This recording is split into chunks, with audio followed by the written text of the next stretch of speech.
अटके पड़े अनमने ঠোঁটের কোণে হাসি করা।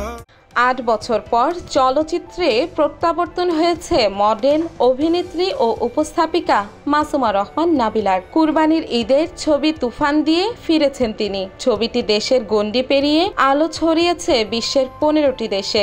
এই সিনেমায় অভিনয় করে রীতিমতো হইচই ফেলে দিয়েছেন শাকিব খান ও কলকাতার মিমি চক্রবর্তী। তাদের সঙ্গে আলোচনায় এসেছেন নাবিলাও। তুফান সিনেমায় কস্টিউম ডিজাইনার জুলি চরিত্রে অভিনয় করেছেন তিনি। শাকিব খানের সঙ্গে তার খুনসুটি, ঝগড়া, অভিমান, অনুযোগ, প্রেমের দৃশ্যগুলো দর্শকদের আনন্দ দিয়েছে। সিনেমায় স্বল্প উপস্থিতি হলেও পর্দায় নিজের ছাপ রাখতে পেরেছেন নাবিলা। তুফান হাওয়ায় যখন প্রশংসায় ভাসছেন অভিনেত্রী, ঠিক সেই সময়ে তার সফলতা ম্লান করে দিয়েছে একাধিক চিত্র।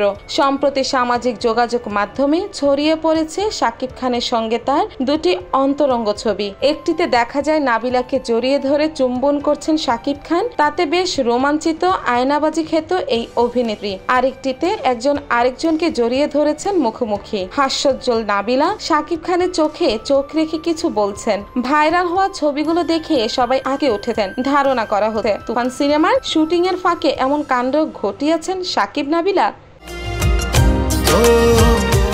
এই পর্যন্ত ছবি দুটিতে লাইক করেছে 10,000-এরও বেশি। শত শত কমেন্টের পাশাপাশি শেয়ার হয়েছে শতাধিক। ছবির মন্তব্যে ঘরে বেশিরভাগই নেতিবাচক মন্তব্য করেছেন, আবার কেউ কেউ নাবিলার সমালোচনাও করেছেন। তবে এসব নিয়ে কোনো মন্তব্য করেননি নাবিলা। আপাতত তুফান সিনেমার সাফল্য উদযাপন নিয়ে ব্যস্ত সময় পার করছেন এই অভিনেত্রী। উপস্থাপনায় দিয়ে তারকা খ্যাতি পাওয়া মাসুমা রহমান নাবিলার অভিনয় অভিষেক হয় অমিতাভ রেজা চৌধুরীর ব্যবসা সফল চলচ্চিত্র আয়নাবাজি দিয়ে। প্রথম অভিনয় দিয়েই নিজের জায়গা করে নেন এই তারকা। 2016 সালে মুক্তি পাওয়া এই ছবিতে নাবিলা অভিনয় করেন।